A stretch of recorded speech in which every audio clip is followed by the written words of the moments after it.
துவாவேங்க அத்தாவும் அம்மாவும் பிள்ளைகளுக்கு என்ன துவா செய்கிறோமோ அதை அப்படி பழிச்சிடும். எனவே நல்ல துவாக்கள் செய்யணும். ராசா நீ நல்ல புள்ள, நீ உயர்ந்த புள்ள, அல்லாஹ் உன்னை இப்படி இப்படிலாம் ஆக்குவான், நீ பெரிய பெரிய ஆளாகணும் அப்படின்னு சொல்லி துவா செய்யணும். நீ உருப்புறியா? நீ உருப்புற மாதிரியே தெரிஞ்ச உன் முகத்தை பார்த்தா நீலாம் உருப்ப மாட்டேயா, நீ இப்படி தான் அம்பா போயிடுவேன் அப்படின்னு சொல்லி ஒரு விதமாக அவனை தாழ்வு மனப்பான்மைக்கு ஏற்படுத்தக்கூடிய ரீதியில் பேசவே கூடாது.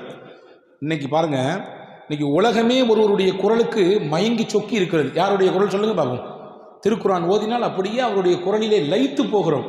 மக்காவினுடைய தலைமை இமாம் ஷேக் அப்துல் ரஹ்மான் அசுதைஸ் இன்னைக்கு கூட மக்கால இன்னைக்கு கரண்ட்ல தொழு வச்சுட்டு இருக்காரு தராவி. மிகப்பெரிய இமாம். அவர் இமாம் மட்டுமல்ல, சவுதி அரேபியாவுடைய ஒரு முக்கியமான அமைச்சர். அவர் அமைச்சர். ஹரமினுடைய எக்ஸ்டென்ஷன் இருக்கு இல்லையா, ஹரம் விரிவாக்கம் பண்ணுறாங்க, அந்த விரிவாக்க பணியினுடைய குழுவின் தலைவர் அவர். நான் எதுக்கு சொல்ல வர செய்தியை சொல்கிறேன் கேளுங்க. அவர் ஒரு நாள் மக்காவிலே பயான் பேசுகிறார், மக்களுக்கு மத்தியிலே உரையாற்றி கொண்டிருக்கிறார். அப்போ ஒரு கதை சொல்கிறார். என்ன கதை அப்படின்னா, ஒரு ஊரில் ஒரு பையன் இருந்தான், சின்ன பையன். சின்ன பிள்ளைன்னா எப்போதுமே சேட்டை பண்ணுவோம், அதே மாதிரி அவனும் சேட்டை நிறைய பண்ணுவான். ஒரு நாள் அவங்க வீட்டுக்கு ஒரு விருந்தாளிகள் கூட்டம் வந்துச்சு. விருந்தாளிகள் வந்தவுடனே அம்மா என்ன செஞ்சாங்க, நல்ல விதவிதமான சாப்பாடுலாம் சமைச்சு கொண்டு போய் பரிமாறணுன்ற எண்ணத்தில் வேக வேகமாக அடுக்கலையிலேருந்து சாப்பாடு சமைச்சிட்டு இருக்காங்க. இந்த பையன் விளையாண்டுக்கிட்டே ஓடி போய் வெளியேந்து வந்தான். நிறைய கை நிறைய மண். அந்த மண்ணை கொண்டு வந்து என்ன செஞ்சான், சாப்பாடு செஞ்சு வச்சிருக்கக்கூடிய அந்த புது சாப்பாட்டில் தூக்கி போட்டான்.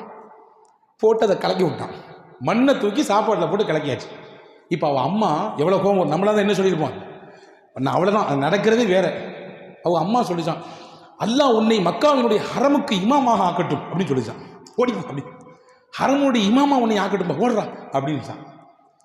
இந்த செய்தியை சொல்லிட்டு இமாம் அப்படியே தேம்பி தேம்பி அழுகுறாங்க. யாரு? சுதேசி இமாம். அன்பர்களே, நான் உங்களுக்கு ஒரு கதை சொன்னேன். அந்த கதையிலே வந்த சிறுவன் மண்ணை அள்ளி சாப்பாட்டில் போட்டானே, அந்த சிறுவன் வேறு யாரும் இல்லை, நான் தான் என்றான்.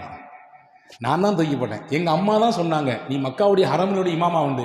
அல்லாஹ் அந்த துவாவை அல்லாஹ் கபூல் ஆக்கி விட்டான். இன்னைக்கு நான் ஹரம் ஷரீஃபினுடைய இமாமாக இருக்கிறேன் என்று சொன்ன செய்தி சமீபத்தில் நிறைய வாட்ஸ்அப் குழுக்கெல்லாம் இது பரவச்சு, நான் பார்த்துருப்பீங்க, படிச்சிருப்பீங்க. அன்பர்களே, பெற்றோர்கள் கேட்கக்கூடிய துவா அது வாழ்க்கையில் பலிக்கும். என்ன வேணாலும் சரி, நல்லதானாலும் சரி, கெட்டதானாலும் சரி, படிச்சிடும்.